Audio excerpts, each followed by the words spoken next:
My favorite story in current times is one of my clients called Shardul Kadam, who got married recently, and he came to me a year back and said that I want to get a Mangal Sutra done, and obviously I thought it was for his wife, and so I started sharing a lot of designs. He said, "Wait, it's for me." And why is it that only a girl has to always wear a Mangal Sutra and say that I'm married? When I get married, I also want to wear a Mangal Sutra and make sure that my wife knows that I'm also committed to her. And so I want a Mangal Sutra which I can wear like sport daily. And it's not like I'll wear any feminine design. I want a design that will suit my hand, my wrist. So I want a design that I can wear on daily basis, and I also want a design that will go on my festive wear or my sherwani which I'm going to wear during the marriage, during the wedding ceremony. And so it made me think of things that I had probably not thought about before that. We made Mangal Sutra for Shardul, and then it got published on various forums, newspapers, Humans of Bombay, and it was a very well appreciated story by most people. There were exceptions, but that's my favorite story, and I think I'm very grateful that I get to kind of be part of such things in people's life. Yeah, that is a wonderful story and a great initiative by Shardul, and hope many people also adapt to it in coming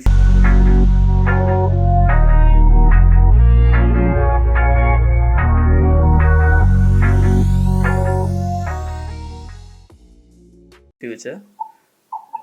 With that, I would like to ask you. So, Adya, creating Adya, was this actually behind your back of the mind all the time along, or it actually came along as a flow? No, no, no. It just organically happened. Like even having a small physical studio, uh, having a website. It was all logical, and we kept on taking next steps in the business, whatever was needed. So no, the answer is no. We never set out for anything like this. We never imagined that we'll have a team one day. We never imagined that it will be a brand one day. So no, it all came along, and but I must mention that the hard work part of it has always been a constant from day one. We have been extremely hardworking and extremely honest with the story that we want to tell people through our jewelry.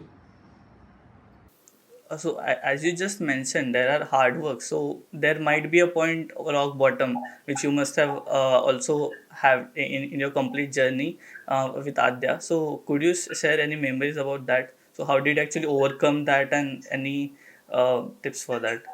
No, actually, rock bottom is part of your process. It's an ongoing thing. Every few months, you will come to a point where you would want to close down everything and you would just want to quit, and you would want to start something else, or you want to go back to your job, or you just want to say that I don't want to do anything for 6 months. And that I think is very human, not just in my case, in any case for that matter.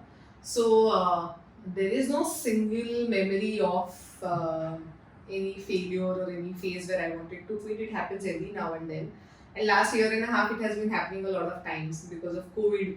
All of us have been facing a lot of challenges to just keep the staff, or just to keep the space that you have rented out, or kind of just maintaining the cash flow, sustaining your business. That has been the primary aim, and I think, yeah, but this has been the most difficult time, I think, for every business or for every individual in their lives.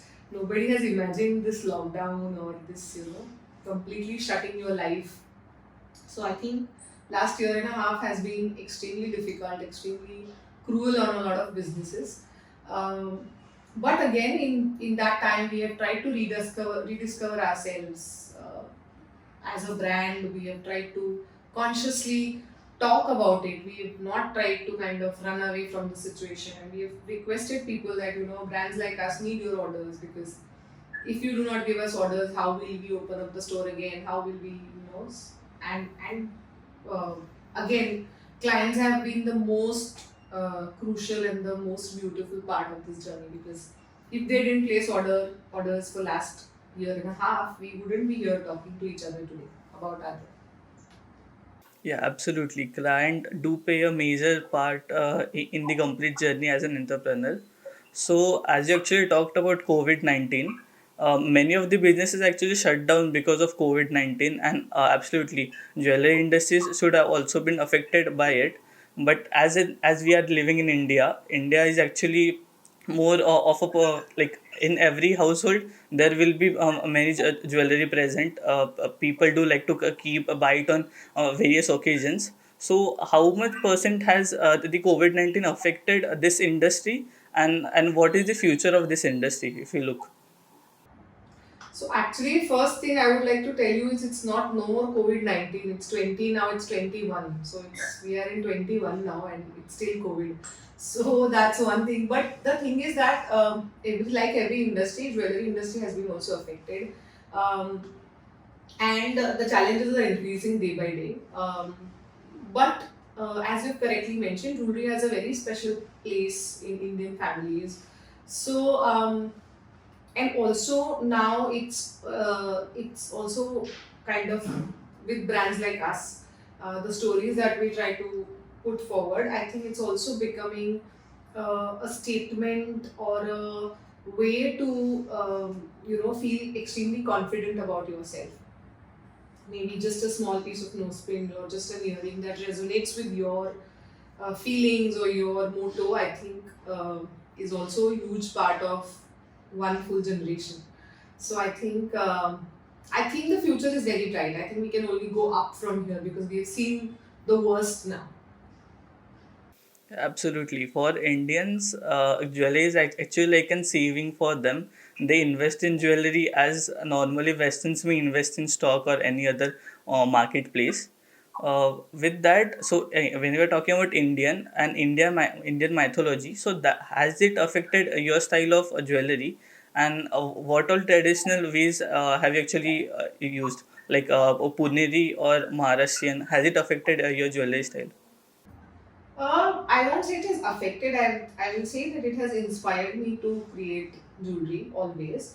Of course, my first collection, Itihas, which was made in silver, was a thought of making our traditional Maharashtrian jewelry in silver instead of gold.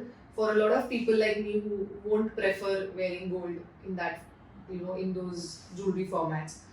So I think it has inspired me in many ways, and it still inspires me. Not just Maharashtrian, anything throughout India. And why India? I mean, nose pins have been initiated from outside India. They were never invented in India. Nut is not an Indian ornament. It came to us because we were invaded, and then it came to us. It's not our original ornament. So I think I love to study every part of this history, and whatever is compatible with current times, we would like to create that instead of just creating what was created in the past. So that's what we have tried to bring in with Adya. Like, if you ask me what is your special touch to it, so we have been inspired and we are inspired every single day with what we do and the history. Yeah, so while we were talking about history, so when you just mentioned that you actually research about it, and then you actually make the jewelry out of it. So how long is this process, and how much time do you dedicate if you're making one collection of jewelry? So what goes behind making one collection of jewelry? It actually differs. Sometimes, if it's history, it's actually way easier because you have references, you can draw sketches, and it's easier to kind of arrive to your final concept. If it's completely abstract or if it's completely new, then it becomes a bit tricky to kind of arrive to your final collections. And then there are collections like we made a zodiac sign collection. It is again a very tricky area. Very you would have people who believe in zodiac signs, who won't believe in zodiac signs, and then you want to make it universal. So there is another angle to it. Apart from the work that you've put in study research, you have to also make sure that this collection should be accepted worldwide. So the finish of the jewelry, so the making of the jewelry is all different than what you generally would do for Indian market. So the timeline differs. It can be anything between 3 months to 1 year. That's a very long process, I would say.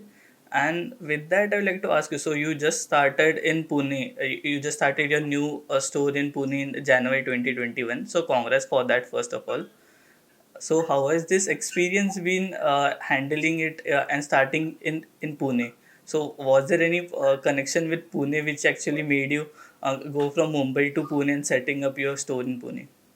No, Parth, I am from Pune, so my basic connection is like there is no need to form any connection. I am from Pune, so I always wanted to come back to Pune. I was in Mumbai for work and then I came back to Pune for Adya. This is not our first store from where I'm talking to you right now. This is the third store that we are in, biggest one so far. The first one started in 2015 March. It was a small outhouse again in Pune. I was in Mumbai at that time. I shifted in 2017 when we shifted to our new store after 3 years, which was opposite Kamala Nehru Park, which is again a landmark in Pune. And that was our second store, and this one here is the third store. So, but yes, a very big step for us. For a completely homegrown brand, for a brand where there are no investments, there's no venture capitalists involved. So it's completely an organic growth that we've had so far. Yeah, that's wonderful. And your growth also has been affected by many actresses. Like they have actually endorsed you and your jewelry style. So how has that experience been, and any memories you have with that?